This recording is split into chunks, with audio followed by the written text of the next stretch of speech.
नमस्ते। आपका अरविंद गणेश दामले चैनल में स्वागत है।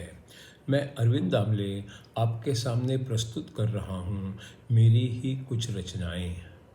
पहली 3 है मराठी में और बाद में एक है हिंदी में।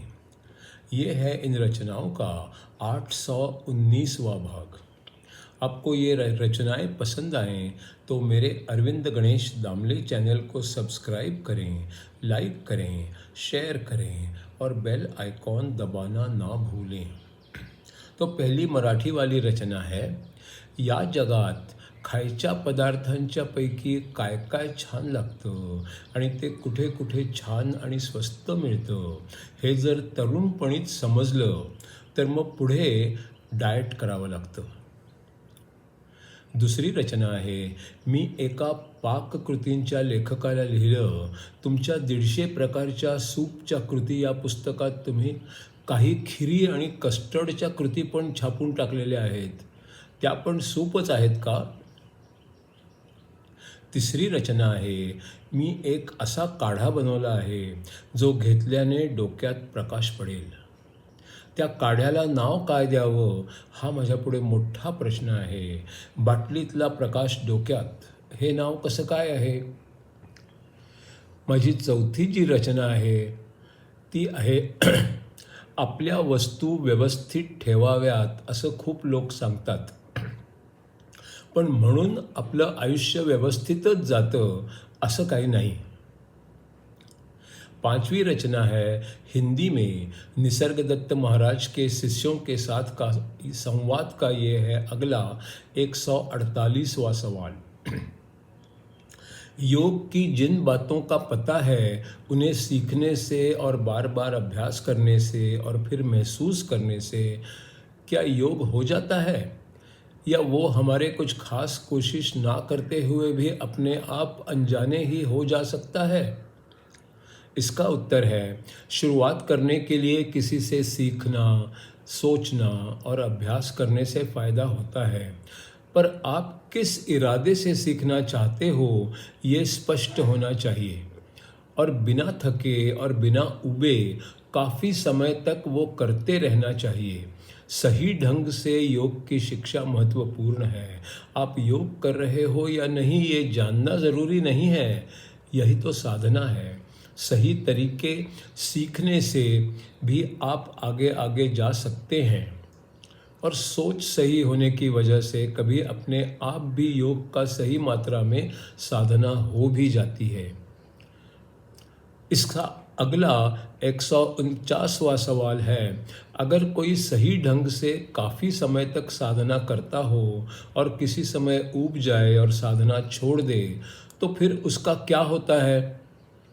इसका उत्तर है, उसने बीच में छोड़ दिया इसका मतलब है कि वो गलत रास्ते पर गया है.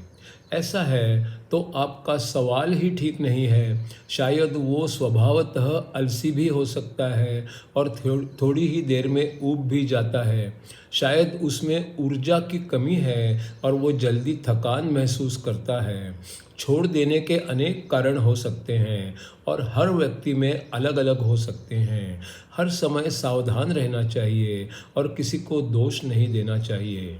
योग से खुद की आत्मा को महसूस करना होता है और योग आत्मा पर ही काम करता है. उससे आदमी पहले अंदर से बदलता है और फिर परिणाम स्वरूप सोच और वर्ताव में भी बदल जाता है. अगला सवाल है 150वां, योग शारीरिक व्यवहार में मदद कैसे और कितनी हद तक करता है? इसका उत्तर है, वो कैसे और कितनी मदद करता है. उसका शरीर पर नियंत्रण होता है और सांस पर नियंत्रण होता है. विचार और भावनाओं पर नियंत्रण तो कम ही होता है. शरीर के लिए मन और बुद्धि काम करती है पर उस पर असर कम ही होता है. सच तो अंदरूनी स्व आत्मा बाहरी स्व का नियंत्रण करता है और बाहरी स्व अंदर से आई आज्ञा का पालन करता रहता है. अगला सवाल है 151वां, अगर आखिर अंदरूनी स्व आत्मा ही सब कुछ करता है तो फिर शरीर की उसमें शामिल होने की क्या ज़रूरत है और उसे शामिल होने की इच्छा भी क्यों होती है? इसका उत्तर है अंदर के परिणाम स्वरूप बाहरी स्व यानी मन और बुद्धि इच्छाओं से और भय से मुक्त हो जाता है। फिर अंदरूनी स्व का बस चलता है, एकाग्रता बढ़ जाती है। आपको अब तक पता चल गया होगा कि साधना के दरमियान अंदर से जो संकेत बाहर जाते हैं वे ऐसा मत करो, वैसा मत करो, इस प्रकार के नकारात्मक होते हैं।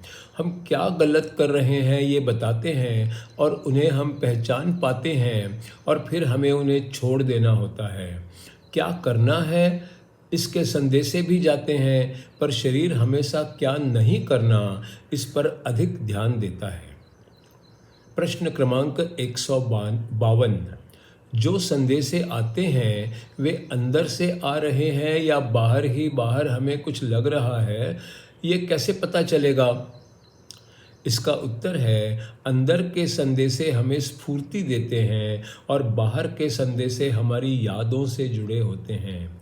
वे कहाँ से आए हैं ये हर समय आसानी से पता नहीं चल सकता। केवल इतना ही जान लो कि बाहर वाले संदेशे यादों से जुड़े होते हैं। उनकी शुरुआत होती है, अगर संदेशे को कोई यहाँ से शुरू हुआ ऐसा निश्चित रूप से कह ना सके और वो सहज भले के लिए हो तो वो अंदरूनी है, ये पहचाना जा सकता है। कुछ लोगों को लगता है कि अब वे अंदरूनी स्व को नियंत्रित कर सकते हैं और फिर वे सत्य को छोड़ देते हैं।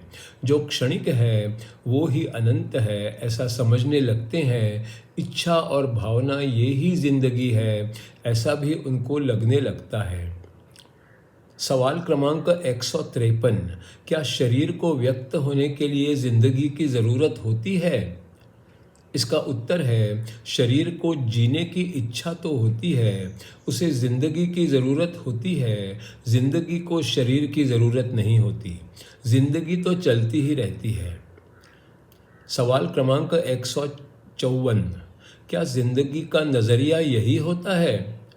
इसका उत्तर है क्या प्रेम का कोई नज़रिया होता है, कोई ध्येय होता है? जिंदगी प्रेम है और प्रेम ही जिंदगी है। प्रेम जीवन को संभाल कर रखता है, वही तो शरीर को जीवन से जोड़ता है।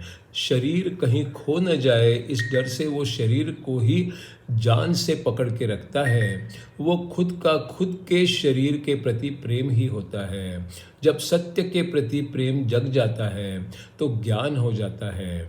शरीर के प्रति प्रेम हो या सत्य के प्रति प्रेम हो, इरादे तो प्रेम के ही होते हैं। हमेशा मैं और मेरा के प्रति प्रेम देखा जाता है। वो कम हो सकता है या ज़्यादा भी हो सकता है। बहुतों का जीवन मैं और मेरा के प्रकाश में ही गुजर जाता है, पर फिर भी प्रेम का स्थान तो अबाधित ही होता है।